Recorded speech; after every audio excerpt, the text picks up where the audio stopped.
የቴህራን ምሽቶች በጥር ወር 2026 ከወትሮ በተለየ ቅዝቃዜና አስፈሪ ሆነዋል። የፋርስ ባህረ ሰላጤ ንፋስ የባሩድ ሽታ አዘል አየር ይዞ ወደ ከተማዋ እየገባ ነው። በዓለም ፖለቲካ ውስጥ ውጥረት የነገሰባቸው በርካታ ጊዜያት አልፈዋል። ነገር ግን አሁን በዋሽንግተንና በቴህራን መካከል የተፈጠረው ፍጥጫ ከቃላት ጦርነት አልፎ ወደ ተግባራዊ የጥፋት እርምጃ የተሸጋገረበት ወሳኝ ምዕራፍ ላይ ደርሷል። ዶናልድ ትራምፕ ወደ ዋይት ሃውስ ከተመለሱ በኋላ አሜሪካ በመካከለኛው ምስራቅ የምትከተለው ፖሊሲ እንደ አውሎ ንፋስ ተቀይሯል። ለስላሳ ዲፕሎማሲ ቦታውን ለከባድ ማስፈራሪያና ለወታደራዊ ጡንቻ ማሳያ ለቋል። በዚህ የታሪክ አቅጣጫ ላይ ኢራን የመጨረሻውንና አስደንጋጭ ማስጠንቀቂያዋን ለዓለም አሰምታለች። ከቴህራን ቤተ መንግስቶች የወጣው መልእክት ግልጽ፣ አጭርና ደም የሚያቀዘቅዝ ነው። ጣታችን በምላጩ ላይ ነው ይላል። ይህ አባባል ተራ የፖለቲካ ዘይቤ አይደለም። ይህ የኢራን እስላማዊ ሪፐብሊክ ለመጨረሻው የህልውና ጦርነት መዘጋጀቱን የሚያበስር የሞት አዋጅ ነው። የኢራን ከፍተኛ ባለስልጣናትና ለትራምፕ አስተዳደር በላኩት መልእክት አሜሪካ በኢራን ላይ የምታደርገውን ማንኛውንም አይነት እንቅስቃሴ በትልቁ እንደምትመክትና ምላሿም ያልተጠበቀ እንደሚሆን አረጋግጧል። በተለይም አሜሪካ በኢራን ከፍተኛ የጦር መሪዎች ወይም ቶፕ ብራስ በተባሉት አመራሮች ላይ ግድያ ሙከራ ወይም ጥቃት ለመሰንዘር እቅድ እንዳላት የሚጠቁሙ መረጃቸውን መውጣታቸውን ተከትሎ የቴህራን ቁጣ ጣራ ነክቷል። የኢራን አብዮታዊ ዘብ መሪዎች ካርታቸውን ዘርግተው የአሜሪካና የአጋሮቿን ወሳኝ ቦታዎች ምልክት እያደረጉ ነው። የነሱ ዋና ኢላማ ደግሞ አሜሪካ ሳትሆን የአሜሪካ የልብ ወዳጅና የቀጠናው አጋር የሆነችው እስራኤል ናት። ኢራን በግልጽ ቋንቋ ተናግራለች። አሜሪካ በኢራን መሪዎች ላይ ጥቃት ከሰነዘረች የኢራን ሚሳኤሎች በሰከንድ ውስጥ አቅጣጫቸውን ቀይረው የቴል አቪቭን ልብ ይመታሉ።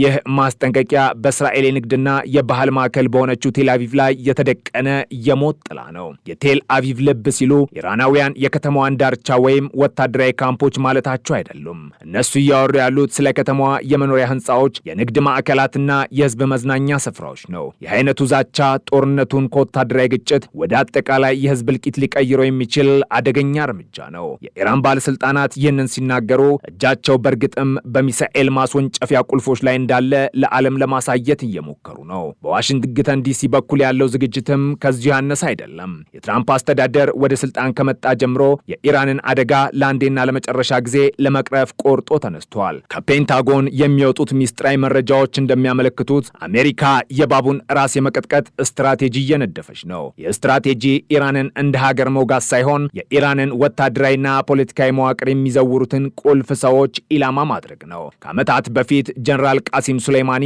በድሮን ጥቃት እንዳስወገዱት ሁሉ አሁን ደግሞ ከዚያ በበለጠ ሰፊና የተቀናጀ መልኩ የኢራንን ከፍተኛ የጦር ጀነራሎችና የአብዮታዊ ዘብ አዛዦችን በአንድ ጊዜ ለማስወገድ እቅድ ተይዟል። ትራምፕ ይህን እርምጃ የሚወስዱት ኢራን በክልሉ የምታደርገውን የሽብር እንቅስቃሴና የኒውክለር መርሃ ግብር ለማስቆም ብቸኛው መንገድ የአመራር ለውጥ ወይም የአመራር ክፍተት መፍጠር ነው ብሎ ስለሚያምኑ ነው። ነገር ግን ይህ የአሜሪካ እቅድ በውስጡ ታላቅ አደጋን አርግዟል። የአሜሪካ የውጭ ጉዳይ ሚኒስትር ሆነው የተሸሙት ማርኮ ሩቢዮ የሰጡት አስተያየት ዋሽንግተን በኢራን ጉዳይ ላይ ያላትን ስጋትና እርግጠኛ ለመሆን በግልጽ ያሳያል። ሩቢዮ ለአሜሪካ መገናኛ ብዙሃን ሲናገሩ አንድ ወሳኝ ጥያቄ አንስተዋል። የኢራኑ መንፈሳዊ መሪ አያቶላህ አሊ ኻሜኒ ከስልጣን ቢወገዱ ወይም በሞት ቢለዩ ቀጥሎ ኢራንን ማን እንደሚረከባት ማንም አያውቅም። ይህ የሩቢዮ ንግግር ቀላል የሚመስል ነገር ግን የጂኦፖለቲካ መሰረት የሚያናጋ እውነት ነው። አሜሪካ የኢራንን አመራሮች ብታስወግድ የሚፈጠረው የስልጣን ክፍተት ኢራንን ወደ ባሰ አክራሪነት ወይም ወደ እርስ በርስ ጦርነት ሊከታት ይችላል የሚል ስጋትም አለ።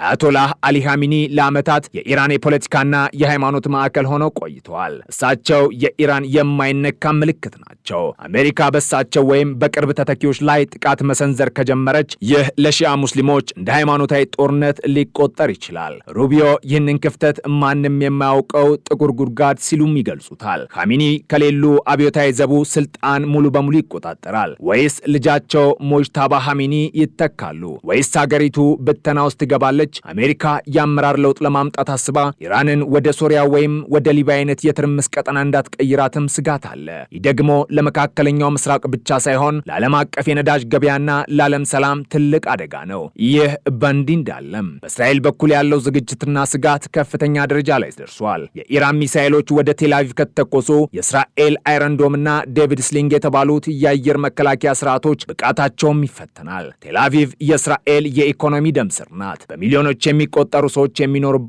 ሰማይ ጠቀስ ህንፃዎች የተደረደሩባት ዘመናዊት ከተማ።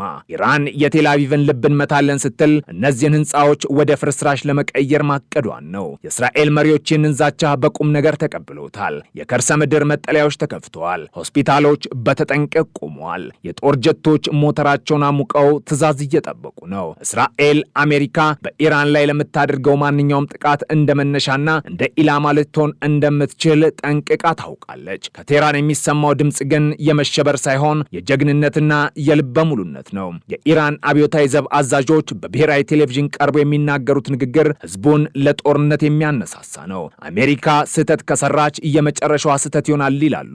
ኢራን ላለፉት 10 ዓመታት በድብቅና በግልጽ ያካበተችው የሚሳኤልና የድሮን አቅም ቀላል አይባልም። በከርሰ ምድር ውስጥ የተገነቡት የሚሳኤል ከተሞች በአንድ ጊዜ በሺዎች የሚቆጠሩ ባላስቲክ ሚሳኤሎችን የማስወንጨፍ አቅም አላቸው። እነዚህ ሚሳኤሎች ቴልአቪቭን ብቻ ሳይሆን በክልሉ የሚገኙትን የአሜሪካ ጦር ሰፈሮችና የባህር ኃይል መርከቦችንም ኢላማ ማድረግ ይችላሉ።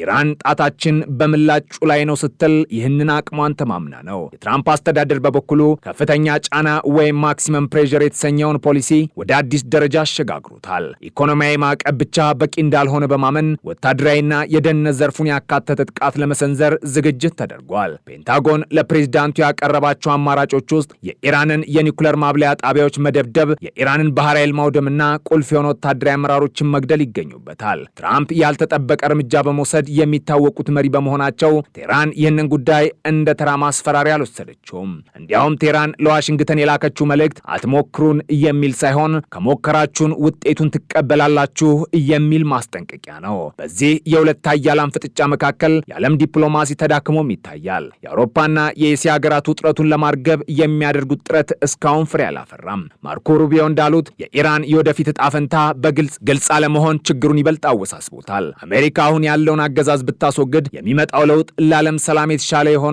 ወይንስ እየከፋ የሚለው ጥያቄም መልስ የለውም። በኢራን ውስጥ ያለው የውስጥ ፖለቲካ ሁኔታም ውጥረቱን ያባብሷል። በህዝቡ ዘንድ ያለው የለውጥ ፍላጎትና ያገዛዙ የብረት መዳፍ ሀገሪቱን ባሩድ ላይ ያስቀምጧታል። የውጭ ጥቃት ከተሰነዘረ የኢራን ህዝብ ከመሪዎቹ ጎን ይሰለፋል ወይስ አጋጣሚውን ተጠቅሞ ስርዓቱን ይጥላል?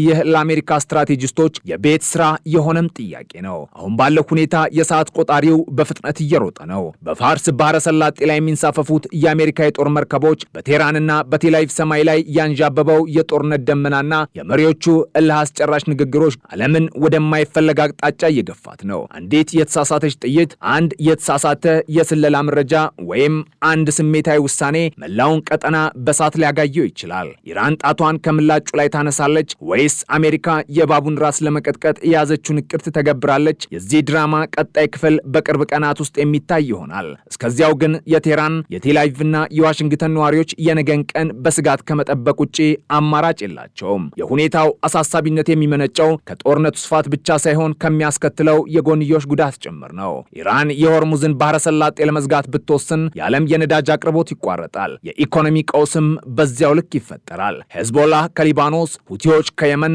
እናም ሌሎች የኢራን ወዳጆች በጦርነቱ ጣልቃ ከገቡ ግጭቱ ክልላዊ መልክ ይይዛል። ይህ ደግሞ አሜሪካን ለረዥም ጊዜ ወደሚቀጥል ጦርነት ሊስባት ይችላል። ትራምፕ ጦርነትን ማስቆም የሚል መፈክር ይዘው ቢመጡም አሁን ያሉት ተጨባጭ ሁኔታ ግን ወደ ጦርነት የሚወስድ ጎዳና ላይ መሆናቸውን ያሳያል። ማርኮ ሩቢዮ ያነሱት የኻሜኒ ተተኪ ጉዳይ የአሜሪካን የስለላ ክፍተት እያጋለጠ ነው። ስለ ጠላትህ የውስጥ ሁኔታ በቂ መረጃ ሳይኖርህ ወደ ጦርነት መግባት በጨለማ ውስጥ እንደመራመድ ነው። የኢራን ስልጣን በሃይማኖት መሪዎችና በወታደራዊ አዛዦች መካከል የተከፋፈለ በመሆኑ አንዱን አካል ብታዳከም ሌላው ሊጠነክር ይችላል። ይህ ውስብስብ የፖለቲካ መረብ የአሜሪካን የቶፕ ብራስ ጥቃት እቅድ ውጤታማነት ጥያቄ ውስጥ ይከተዋል። መሪዎችን መግደል ቀላል ሊሆን ይችላል፣ ነገር ግን ስርዓቱን መቀየርና የሚፈጠረውን ክፍተት መሙላት እጅግ ከባድ ነው። ይህ የ2026ቱ የኢራንና የአሜሪካ ውጥረት የኃይል ሚዛን ፍተሻ ነው። ኢራን አሜሪካን መቋቋም እንደምትችል ለማሳየት እየሞከረች ነው። አሜሪካ ደግሞ አሁንም የዓለም ሀያል መሆኗን ለማረጋገጥ እየጣረች ነው። በዚህ የዞኖች ጸብ መካከል የሚረገጠው የሁለቱም ሀገራት ህዝብና የቀጠናው ሰላም ነው። ጣታችን በምላጩ ላይ ነው የሚለው የቴህራን መልእክት ለዓለም የተሰጠ የማንቂያ ደወል ነው። ምላጩ ከተሳብ የሚተኮሰው ጥይት ኢላማውን ብቻ ሳይሆን ተኳሹንም ሊጎዳ የሚችልበት ደረጃ ላይ ተደርሷል። ታሪክ እንደሚመሰክረው እንዲህ አይነቱ ውጥረቶች ብዙውን ጊዜ የሚፈቱት በአሳዛኝ እልቂት ወይም በታላቅ ዲፕሎማሲያዊ ተአምር ብቻ ነው። አሁን ባለው ሁኔታ ግን የተአምሩ ተስፋ እየቀነሰ የእልቂቱ ጥላ ግን እየረዘመ መጥቷል። ከኢራን የሚወጡት ሪፖርቶች እንደሚያሳዩት የአገሪቱ ወታደራዊ ልምምዶች ተደጋግመው እየተደረጉ ነው። ሚሳኤሎች ከመሬት በታች ካሉ ማከማቻዎች ወጥተው በተጠንቀቅ ላይ ናቸው። የህዝቡ ስነ ልቦናም ለጦርነት የተዘጋጀ ነው። በመንግስት ሚዲያዎች የሚተላለፉ ፕሮግራሞች ስለ ሰማዕትነትና ስለ ብሔራዊ ክብር የሚሰብኩ ናቸው። ይህ የሚያሳየው የኢራን መሪዎች ወደ ኋላ እንደማይሉ ለህዝባቸው እያሳወቁ መሆኑን ነው። በሌላ በኩል በእስራኤል ውስጥ ያለው ሁኔታም ተመሳሳይ ነው። የፖለቲካ ልዩነቶች ተረስተው ሁሉም ትኩረት ወደ የኢራን አደጋ ዞሯል። የጠቅላይ ሚኒስትሩ ቢሮና የጦር ኃይሎች ጠቅላይ መምሪያ ሌሊቱን ሙሉ መብራት አያጠፉም። የአሜሪካ የጦር መርከቦች ወደ ቀይ ባህርና ወደ ሜዲትራኒያን ባህር መጠጋት ለእስራኤል የደህንነት ዋስትና ቢሆንም ለኢራን ግን እንደ ቀጥተኛ ወረራን የሚቆጠረው። የማርኮ ሩቢዮ ስጋት ምናልባትም የአሜሪካን ቀጣይ እርምጃ ሊገታ ይችላል የሚል ግምት አለ። የአመራር ለውጥ የሚያመጣውን መዘዝ በመፍራት ትራምፕ ከሙሉ ጦርነት ይልቅ የተወሰኑ ኢላማዎችን ብቻ በመምታት ኢራንን ለማዳከም ሊመርጡ ይችላሉ። ነገር ግን ኢራን አስቀድማ እንደተናገረችው ማንኛውም ጥቃት መጠኑ ትንሽ የሚሆን ትልቅ የቴል አቪቭን ልብ ወደ መምታት ያመራል። ይህ የአጸፋ ምላሽ አዙሪት ሳይክል ኦፍ ኢስካሌሽን አንዴ ከተጀመረ ለማስቆም ይከብዳል። አንዱ ሲመታ ሌላው ይመልሳል። በመጨረሻም ሁለቱ ወገኖች ወደማይወጡት አዘቅት ውስጥ ይገባሉ። በአጠቃላይ የጥር 2026 የዓለም ፖለቲካ ትኩሳት መለኪያ በቴህራንና ዋሽንግተን እጅ ላይ ይገኛል። ዓለም ትንፋሹን ዋጥ አድርጎ እየተመለከተ ነው። የዲፕሎማሲው መስኮት እየጠበበ፣ የጦርነቱ በር ግን እየተከፈተ ነው። በዚህ ወሳኝ ሰዓት የአንድ ሰው ውሳኔ በሚሊዮኖች የሚቆጠሩ ሰዎችን ሕይወት የመቀየር ኃይል አለው። እናም በቴህራን ባለስልጣናት እጅ ያለው ምላጭና በዋሽንግተን ጠረጴዛ ላይ ያለው ቀይ ቁልፍ የዘመናችንን ታሪክ የሚወስኑ መሳሪያዎች ሆነዋል።